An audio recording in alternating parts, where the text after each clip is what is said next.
Assalamu alaikum wa rahmatullah. Que la paix soit sur vous. Bienvenue encore une fois sur notre chaîne MTA Français. Surtout, n'hésitez pas à nous écrire à mtafrançais@mta.tv si vous avez des questions ou si vous voulez faire des remarques quelconques. Et à vous abonner à notre chaîne si bien sûr vous aimez nos vidéos.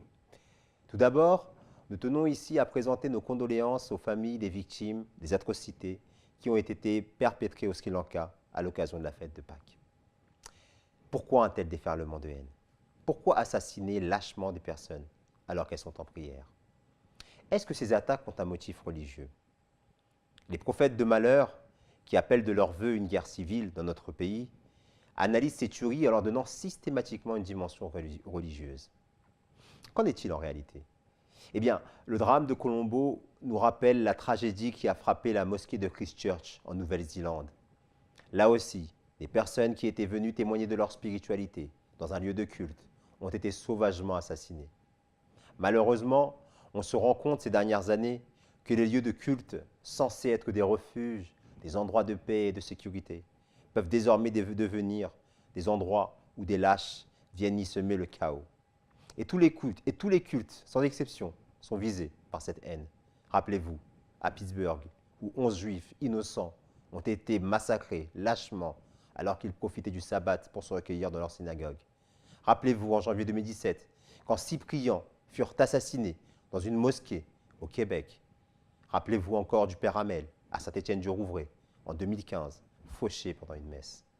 C'est au nom de la suprématie de la race blanche ou au nom de la haine de l'Occident que le sang de gens innocents est versé gratuitement. Pourtant, on accepte de donner une dimension religieuse à ces actes d'une barbarie sans nom, quand des fous osent justifier leurs actes en faisant référence à la noble religion qu'est l'islam. Daesh, qui a revendiqué les ignominies du 15 avril à Colombo, est connu pour être une organisation qui recrute essentiellement auprès de ceux qui nourrissent déjà un rejet et une haine de la société occidentale. Ainsi, d'après Farhad Khosrow-Kavar, spécialiste de l'islam radical à l'école des hautes études en sciences sociales, je le cite, « D'après ce que nous savons de ceux qui reviennent de l'État islamique, tout cela reste plutôt marginal. En fait, les membres de cette génération sont des activistes purs, ils se sont radicalisés avant d'être islamisés. Une radicalisation née d'un malaise, ils ont la haine de la société, ils sont mal dans leur peau. Parallèlement, les suprémacistes vivent aussi un malaise et la thèse du grand remplacement repose largement sur le sentiment de déclassement des ouvriers blancs, notamment aux États-Unis, note le New Yorker dans une longue enquête effectuée sur le sujet dès 2017. Ces deux analyses sont très intéressantes, car elles nous montrent que ce qui pousse les terroristes à agir, c'est la frustration. Une frustration par rapport à une société où on ne trouve pas sa place. Ainsi, les groupuscules d'extrême droite, ou les terroristes soi-disant religieux, fournissent aux désœuvrés le bouc émissaire idéal, la raison évidente à cette frustration. Ils leur disent, si vous souffrez, c'est à cause de l'autre, en particulier le musulman dans le cas du suprématiste. Et pour ce qui est du fou de Dieu, tous les non-musulmans, y compris ceux qui se déclarent comme tels, mais qui ne partagent pas la même folie meurtrière. À ce stade, il est important de rappeler à tous ceux qui nous regardent combien le saint fondateur de l'islam était préoccupé par la paix interreligieuse. Ainsi, en l'an 628, il fut rédigé une charte qu'on peut retrouver encore dans le monastère de Sainte Catherine en Égypte. Dans cette dernière, il y déclare « Ceci est le document que Mohammed, fils d'Abdullah, prophète de Dieu, avertisseur et porteur de bonnes nouvelles, a fait rédiger, afin que ceux qui viendront dans le futur n'aient aucune excuse.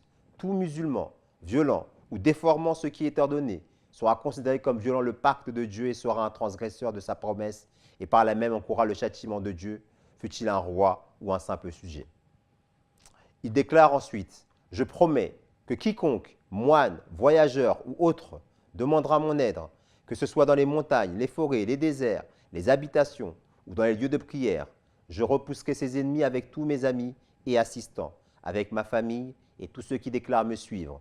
Tous le défendront parce qu'il est mon alliance. Aucun évêque ne sera expulsé de son évêché.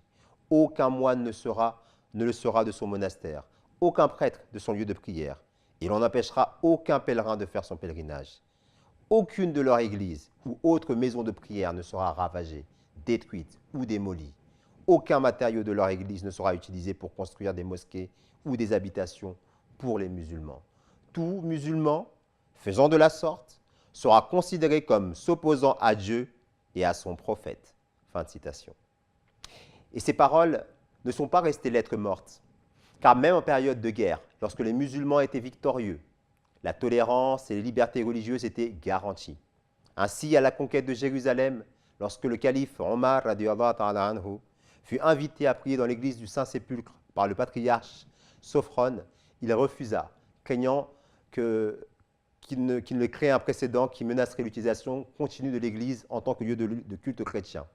De nos jours, cette tradition pacifique visant à promouvoir le vivre ensemble continue à se pratiquer. Par exemple, régulièrement, en tant qu'association musulmane, nous organisons des conférences interreligieuses visant à créer des ponts entre les principales religions de ce monde. Nous lançons, quand le besoin se fait sentir, des marches de charité pour restaurer des édifices religieux, comme ce fut le cas il y a quelques années pour l'église Saint-Germain-de-Tor à Saint-Prix, qui est d'ailleurs inscrite au monument historique depuis 1926. Enfin, l'islam nous enseigne que quiconque tuera une personne, c'est comme s'il avait tué l'humanité tout entière. Et quiconque donnera la vie, c'est comme s'il avait donné la vie à l'humanité tout entière. Ainsi, pour honorer les victimes du 11 septembre et souligner l'enseignement essentiel de l'islam concernant le caractère sacré de la vie, les musulmans aux États-Unis ont commencé à organiser des collectes de sang dans tout le pays depuis 2011. La campagne Muslims for Life, littéralement musulmans pour la vie, est désormais devenue un événement annuel national. Finalement, le terrorisme n'a qu'une seule religion, qui est celle du rejet de l'autre. Il est temps aujourd'hui d'arrêter de stigmatiser la religion et de la rendre coupable de crimes qu'elle condamne et dont les fidèles sont malheureusement trop souvent les premières victimes. Ce faisant, on fait le jeu des extrémismes de tous bords et on contribue sans s'en rendre compte à alimenter cette spirale de la haine.